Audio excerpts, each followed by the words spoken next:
Gerda rode through the thick woods, and the carriage sparkled and shone like diamonds. All of a sudden, a band of robbers jumped out from behind the bushes. "Halt, if you value your life," cried the robbers, flashing their swords menacingly. They pushed away the coachman and everybody else and caught hold of the horse by its reins. The leaders of the robbers was a tall female robber who looked fearsome and bold. Her daughter, a girl about Gerda's age, was sitting on her shoulders, watching everything with shining eyes. "Ouch!" she cried, and dropped the knife that she'd raised. Her daughter had bitten her in the ears.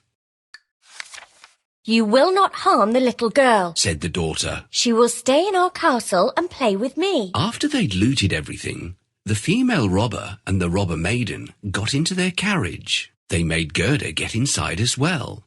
They rode for a long time through the thick woods.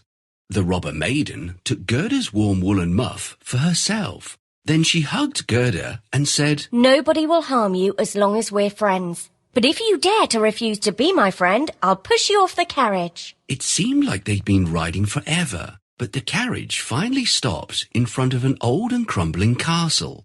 It was riddled with many pigeonholes and looked so ramshackle that Gerda was afraid that it would fall down. The robber maiden led Gerda straight to her room, which had carpets and straw beds in the corner. "You shall spend the night with me and my little friends," said the robber maiden, pointing to the pigeons. Gerda noticed that there were about 100 pigeons, and all of them were fast asleep. In a corner stood a reindeer. He had a copper ring around his neck. "Meet my pet," said the robber maiden, pointing to the reindeer. After they'd had a meal and settled down to sleep, the robber maiden said, "Now tell me, what brought you here to the dark woods all alone?" Gerda narrated everything that had happened.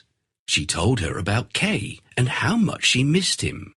The robber maiden listened, but soon she grew drowsy and slept. She kept her hand over Gerda while she slept.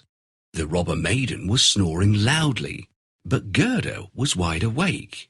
Suddenly, the pigeons called out to her. "Oh, we've seen the boy. We've seen him travel in a sledge pulled by a white carriage," they said. "It belongs to the Snow Queen." "Do you know where they are headed?" Gerda asked, hopefully. "The Snow Queen has gone to Lapland, where there is ice and snow everywhere.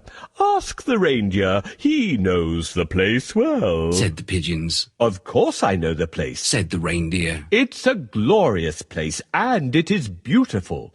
The Snow Queen has her summer tent there, but she doesn't live there. She lives in the icy cold North Pole." "Oh, poor Kay. He'll be taken there unless we rescue him soon," said Gerda, and slept with a heavy heart. In the morning, she told the robber maiden about what the pigeons and the reindeer had told her. "If you want to see your friend so badly, I'll help you," the robber maiden said gruffly. "We'll have to be quick, because if my mother wakes up, you'll never be able to escape." "Oh, thank you so much," said Gerda. The robber maiden looked straight at the reindeer and asked, "If I set you free, will you take this little girl safely to Lapland?" The reindeer nodded and jumped in delight. She didn't waste any time. She threw the door open and lifted Gerda onto the reindeer's back. "Here, have these woolen gloves, for you'll need them," she said, stuffing a pair of gloves into Gerda's hands. "I want the woolen muff for myself, but these will do for you." She then untied the rope, and the reindeer bounded out of the room quickly. The reindeer leapt through bushes and crossed the moors fast as he could. Before long, they were in Lapland. "Some pigeons saw Kay, and they say that he is in the Snow Queen's palace in Lapland." "Lapland? Reindeer, do you know where that is?" "Of course. I was born there. I played on the snowy fields when I was young." "Well, little girl, I'm ready to help you, and even lend you my reindeer. But you can't just ride on it. You have to find a rope and a pillow to make a saddle." "Oh, there it is. The saddle is ready. Also, don't forget to take a bridle."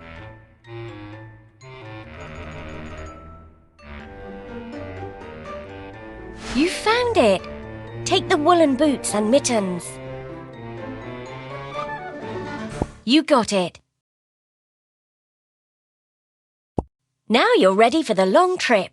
Hey, little rascal, bring me something to drink. Oops, you can't go until my mom falls asleep. What shall we do? I must leave quickly. I believe we could make a sleeping potion. Great idea, Reindeer. Help me make a sleeping potion.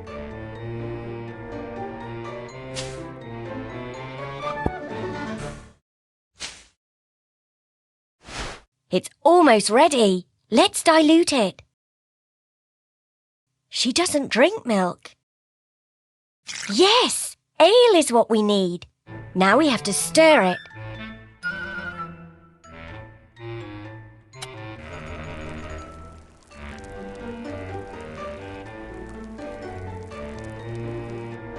The potion is ready.